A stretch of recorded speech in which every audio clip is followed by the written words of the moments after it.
5년 동안 10건의 연쇄 살인 사건, 그리고 잇따른 용의자와 수사관들의 갑작스러운 죽음들, 18만 명의 경찰이 투입돼 3천 명의 용의자를 조사했던 화성 연쇄 살인 사건은 끝내 미궁 속에 빠졌고 숱한 괴담만 난무했습니다. 요즘 상영되고 있는 영화 살인의 추억은 새삼 화성의 악몽을 떠오르게 하고 있습니다.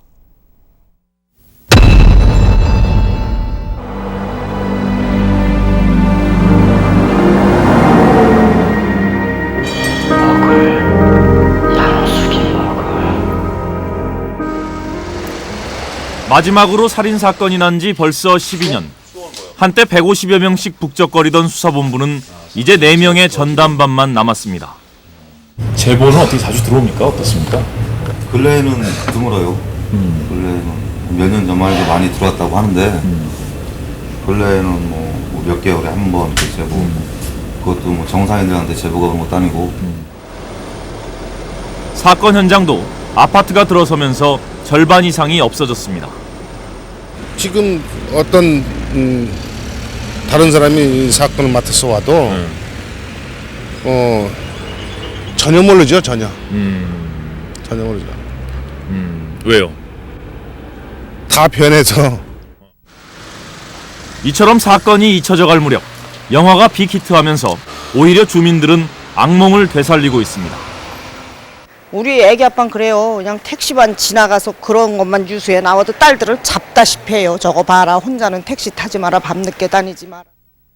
지금 노인네도 누워 계시고 방송을 자꾸 타니까 우리 집 아저씨도 좀 이렇게 보시다시피 저렇게 아파서 다니시는 거.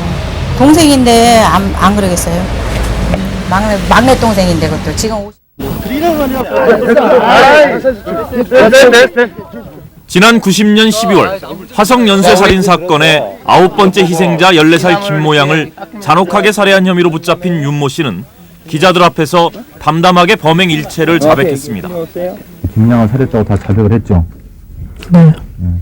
그 자백을 다시 번복할 용의는 없습니까? 없습니다. 이로써 화성 연쇄 살인 사건은 마무리되는 것처럼 보였습니다. 너 아니잖아! 너 안 죽였잖아! 맞다! 내가 안 했다! 내 건져! 이 새끼다!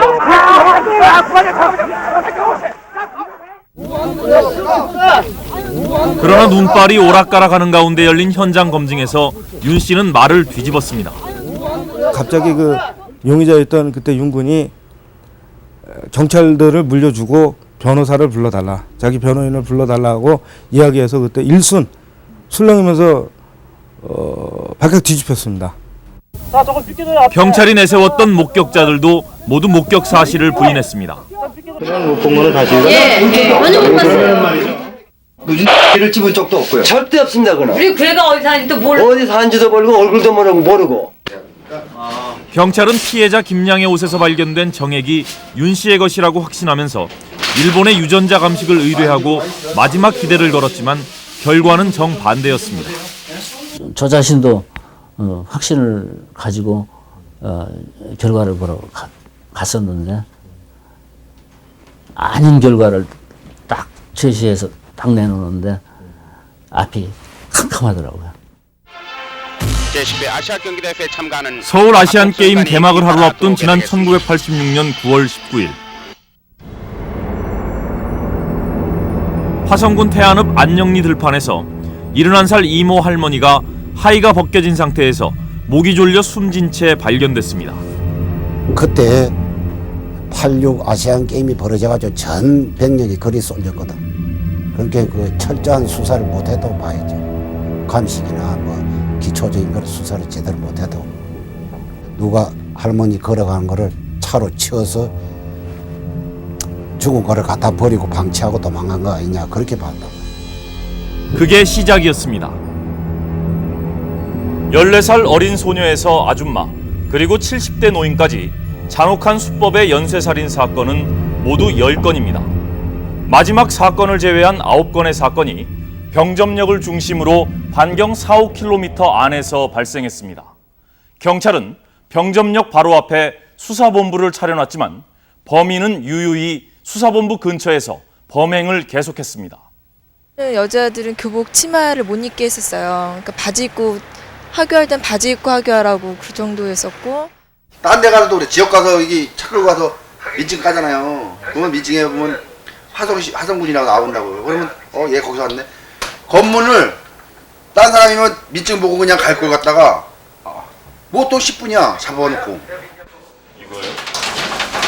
경찰은 석 달 뒤 세 번째 사건이 일어난 후에야 연쇄살인 사건이라는 결론에 이르렀습니다. 경찰은 10건의 사건 가운데 단 한 차례 8번째 사건의 범인을 붙잡았습니다. 이왕 죽은 사람이고요. 제가 죄를 받더라도요. 제가 죄값을 치고 나와도 그 사람 명복을 빌어주고 싶습니다. 하지만 무기형을 선고받고 10여 년째 복역 중인 윤 씨는 죽인 사실이 없다고 주장하고 있습니다. 그럼 강간에 달라도 그날 뭐 하셨어요? 그날이 80km 불러 취업 전이면은 좀 일을 문제로 좀 이렇게 했다는 거 그렇게 생각이 안 나요. 수많은 인력과 시간을 허비하고도 연쇄살인범의 윤곽조차 파악하지 못한 이유는 무엇인가? 사고가 그렇게 많이 해도 한 명도 못 잡는다는 게는 참 믿어지지가 않아요. 저도 딸 자식이 좀 묻던 부모더니 딸 자식이 키우면서 또 이런 일이 안 당한다는 보장을 못 하잖아요. 범인은 살인을 저지른 뒤 사체를 꼭 다른 장소에 버렸고 살해 도구도 피해자의 물건만 사용해 증거를 거의 남기지 않았습니다. 편집증 환자의 경우에 일반인은 상상도 할 수 없을 정도의 침착함, 특정 분야에서 그런 걸 나타낼 수 있다. 사체를 사건 현장을 뒤처리한 모습을 보고서는 대부분의 사람들이 그런 생각을 많이 하게 됐었어요. 유력한 증거는 범인의 정액뿐. 범인이 남기고 간 정액 흔적은 정액은 다 있었어요. 그래서 그걸 유전자 분석을 해놓으면은 용의자 수사에서 딱 비교해서 일치하면은 해결됐었겠죠. 근데 유전자 분석이라는 게 그때는 전 세계적으로 아직 활용을 하지 않았을 때입니다. 그때는. 용의자에 대한 가혹행위가 불거지면서 수사는 더욱 꼬여만 갔습니다. 두 번째 사건과 7번째 사건의 범인이라고 자백한 박모 씨. 네, 2건 모두 다 했습니다. 그러면 그동안에 왜 자수를 안 했습니까? 모두 뒤집어 쓸까봐 두려워서 그렇습니다. 그러나 증거는 없었습니다. 피의자 자백은 일관성 및 객관성이 결여되어 신빙성이 의심스럽고 범행에 대한 직접적인 물적 증거로 볼 만한 자료가 부족하므로 더구나 경찰이 유력한 용의자를 잡았다고 발표하고 나면 범인은 이를 비웃기라도 하듯 또다시 살인을 저질렀습니다. 특히 용의자 차모 씨는 강압수사를 당했다며 열차에 뛰어들어 목숨을 끊었습니다. 지서에서 그냥 문철 해놨는데 도망쳤다고. 그래서 홍씨하고 나오고 있다. 도망치기는 얘기 거기서 도망치게 내비를 두느냐고 뭐 허수애비들만 앉았느냐고 그 말 같은 소리 해지도 말라고. 그랬더니 아이 진짜 도망쳐서 없어졌다고. 그러고 하더라고. 그런데 저녁 때 이제 해 저고 났는데 죽었다고 소식이 왔더라고 여기. 그래서 숨죽이고 있던 용의자들이 일제히 가혹행위를 당했다며 억울함을 호소하고 나섰습니다. 제가 있다면 나 자살기도한 죄밖에는 없어요. 알았지? 2번 다시 찾아온다는 날 여기서 그대로 자살해버려. 정말. 하자마자 이제 수갑 뒤에 딱 펴놓고요. 이제 죽던가 하여튼 나무로 된 방망이가 있었어요. 그 왁 때리고 이제 머리 때리고 등 때리고 등에다 이제 푹 찌르고 한 30분인가 1시간 동안 그렇게 쳤어요. 언상폭격까지 이제 머리. 잊지 못한 빗속의 여인. 살인범이 비오는 밤 빨간 옷을 입은 여성만 노린다고 알려지면서 함정 수사도 해봤지만 혼선만 빚었습니다.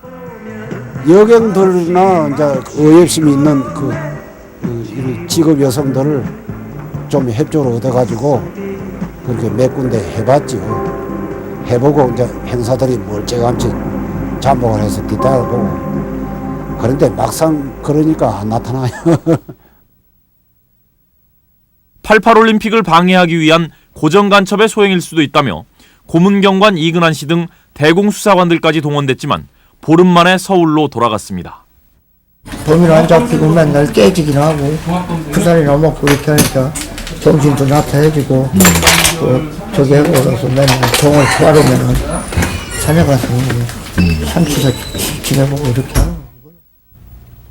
경찰은 범인이 사건 현장에 다시 나타날 것이라는 믿음 속에 사건 현장에 허수아비를 세우고 자수하지 않으면 죽을 것이라는 주문을 써놓기도 했습니다.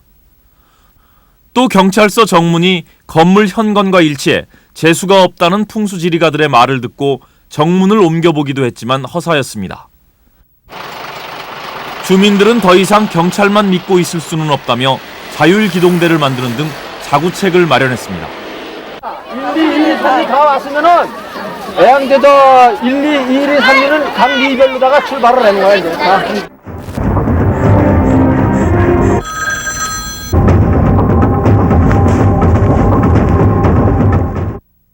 그렇다면 범인은 어떤 유형의 인물일까?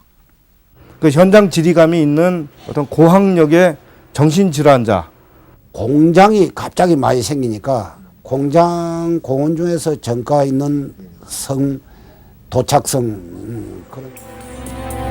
이제는 고인이 된 당시 60대 노인을 범인으로 확신하는 수사관도 있습니다.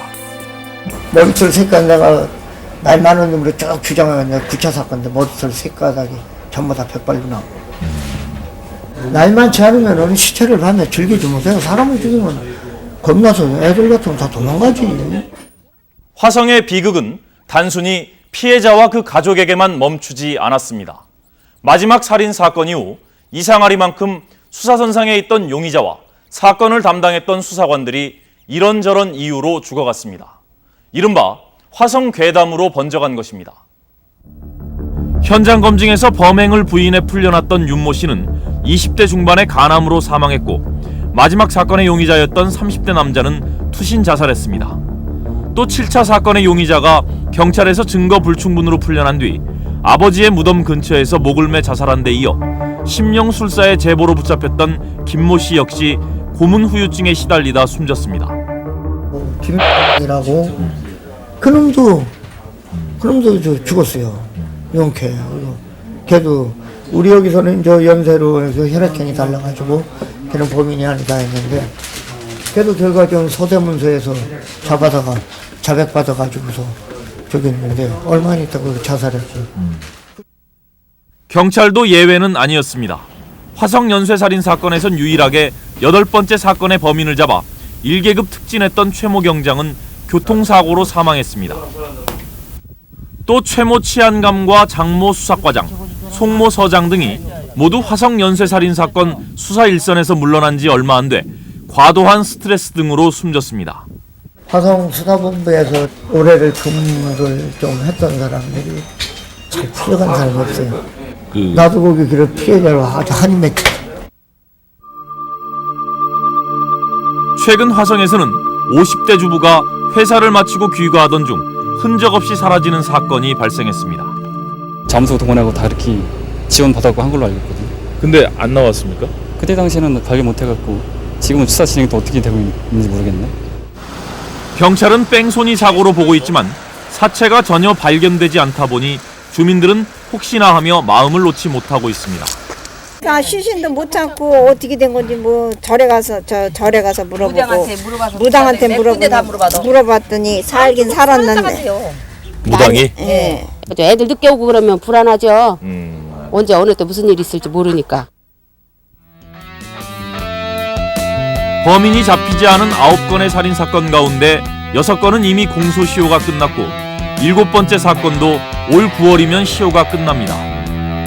누군가에게 살인은 추억이 됐을지 모르지만 피해자 가족과 화성 주민들에게는 현재 진행 중인 비극입니다.